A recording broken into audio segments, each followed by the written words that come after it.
We got the Chargers. Nope. The Chargers. The The Rams. the The LA Rams. Rams. The Rams. We have the Rams and the Chicago Bears, and we got one more Chicago Bear Classic before it was all over, Devin. Damn, dude. Um, I think they took all of the energy that we stole from them in that regular season Hail Mary.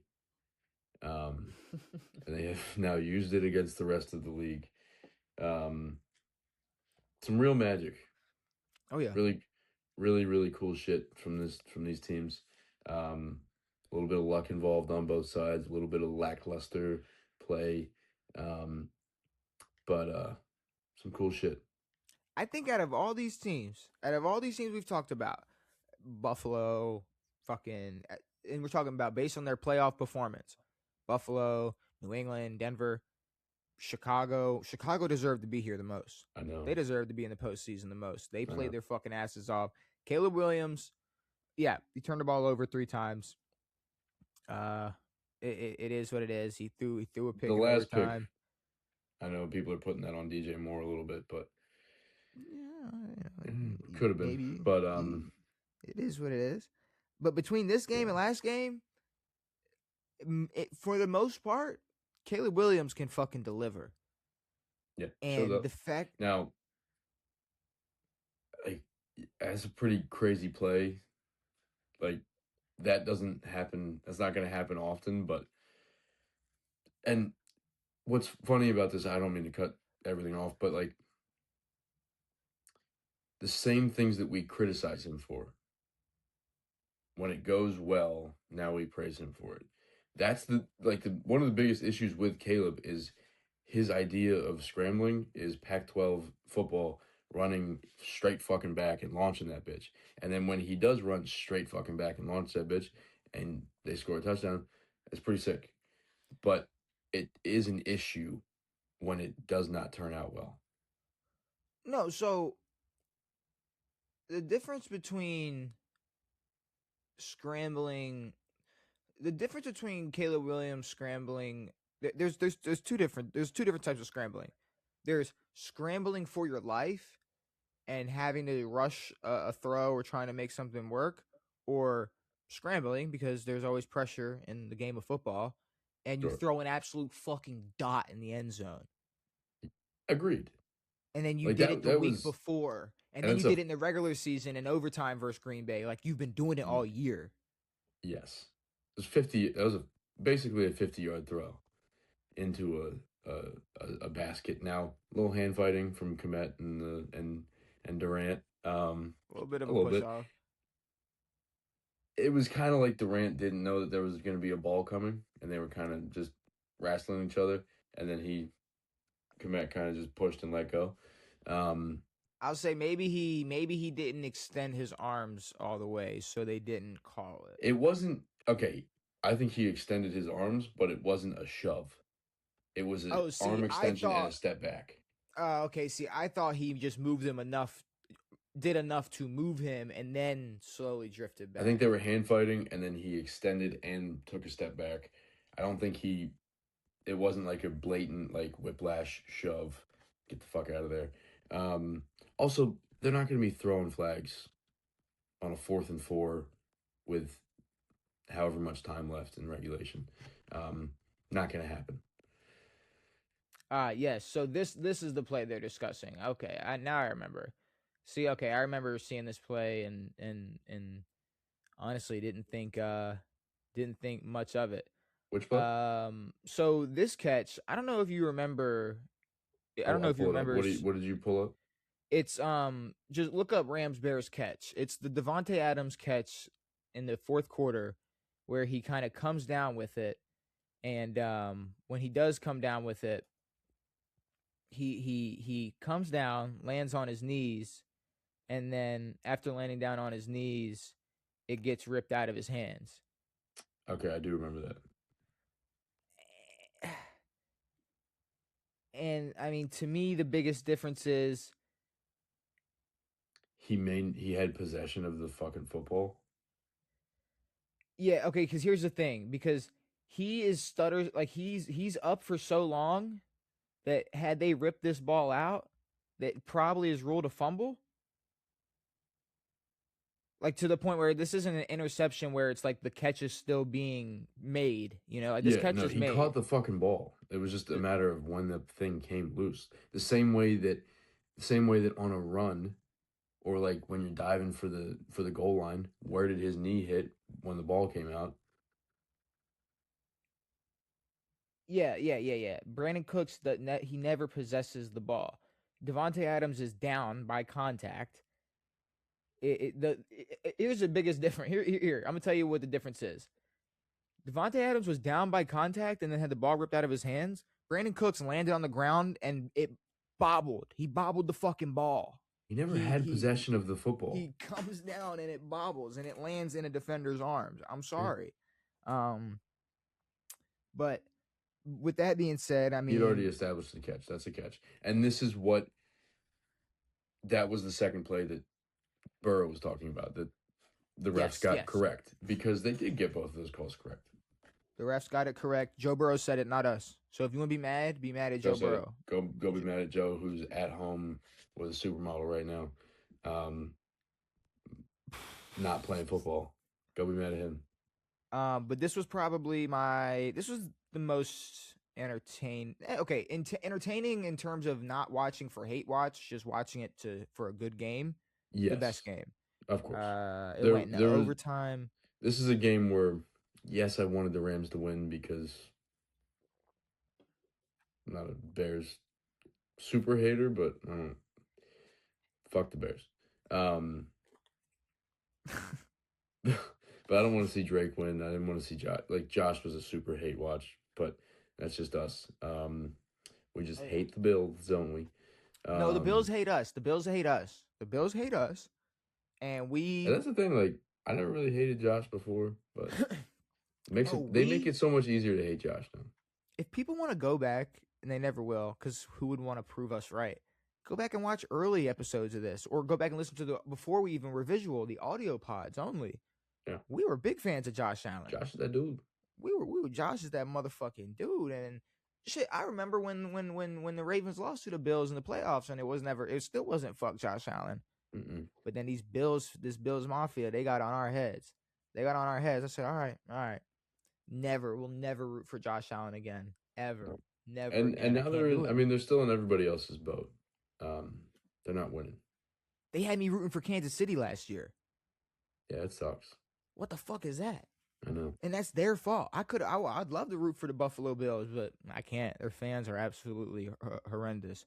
But Chicago, I started feeling about Chicago kind of the way I did about Houston mid-game, where I was like, but I felt like this more for Houston. I was like, it would kind of be tough to see them in the Super Bowl.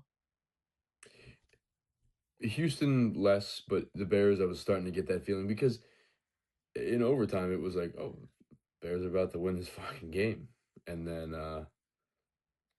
Caleb throws a pick. Yeah, but C.J. Stroud versus Caleb Williams in a Super Bowl, that'd be fucking ridiculous. Yeah, but it's not C.J. Stroud against Caleb Williams. It's Caleb Williams and the Bears versus the Texans defense. C.J. is a non-factor. If anything, a liability. I would like to hope that if you simulated this game 1,000 times, that this would happen less times than it would. What, CJ playing bad? This specific he's not. CJ Stroud isn't this bad. And to be honest with you, I'm such a fan of that man's game that there's a reason why I'm not even going so hard on him. Like I feel like I'm more disappointed. Like, god damn, CJ, like this was your chance. Thing. It's like, I mean, if this wasn't such a high pressure game, like this is a really, yeah. I mean, I don't know. This was bad. Yeah. Maybe. I mean, but again, if like he didn't have a bad or this bad of a performance against you guys. No, but he looked pretty bad. Yeah, you're right. He did look pretty bad. He looks bad under pressure, but here's the thing. The difference is everybody knows how good Josh Allen is. And everybody knows how good the limit for Brock Purdy is, for example. But CJ Stroud, there's still this mystery where it's like halfway through the season, bro, nobody thought Houston was going to be in the playoffs. So No, we weren't even considering CJ Stroud back on top or whatever, or leading the no, AFC I was South. expecting like this is another reboot season for the Texans. But then the defense came alive, and that was it. Like there's nothing that this offense did outside of like Woody Marks blowing up a little bit, Nico playing well still. Mm. Um, yeah, it was 100% the defense. Um, But no, shout out Matt Stafford, shout out this Rams team. Um, I will say, and maybe I'm just being a little hard on them because I've been rooting for them all season for like the NFC side. I said last episode that if the Rams that showed up versus Carolina showed up against the Bears, they would lose. they almost did. This Rams team, if you don't want to say it wasn't the Rams team that showed up against Carolina, it's still not a Rams team good enough to show up in Seattle and win. No, not even close. Stafford, he had what 42 pass attempts. There were 2 failed fourth down conversions from Chicago. So who knows what would have happened if things go the other way, or if they punt and they have a longer field to work with. Even though the Rams, I believe, didn't score off of either of those, if I'm not mistaken. If I am, whatever. The Rams look super beatable going to the NFC Championship game. More beatable than they should look for sure. And it's yeah, I mean the Rams have shown that they can play competitive games, but you still get that feeling of them playing down to competition. Um, like they're here to make games super close, and if you go into Seattle like that, you're gonna get destroyed. Um, Seattle sets the tone. They're gonna set the tone this game. Um, and if that offense can hold up, I think the Rams are fucked. But I don't know. I think going into this postseason, I was pretty heavy on wanting to see the Rams win. And I think at this point, I really, really would like to see the Rams win over all these teams. Yeah. It'd be nice to see him be a 2-time Super Bowl champ. To be honest, I wouldn't hate seeing at this point Seattle. If okay, sure, And like Seattle's been such like I don't know. I don't have any issues with their team or their narrative or anything that they got going on. Like they're winning games and they're winning games by a lot. yeah, and like I saw some crazy stat where it was like their the points margin. I can't. I wish I could remember the stat, but their margin is absolutely ridiculous. I mean, Seattle, they've been playing their ass off, and yeah, we haven't bought in all year, but we think about it: Patriots, Broncos, Seattle Seahawks, 3 teams that we have not bought into all season are We in haven't bought into the them in years. they're in. But I'm saying this season specifically, no matter how many times they won or the stats they had or whatever Exactly. the numbers they put up, we didn't buy into them, and they're in the conference championship. So And here's the thing, like I would have kind of bought into the Broncos had Bo Nix not gotten hurt. yeah, I'm kind of bought into the Seahawks though.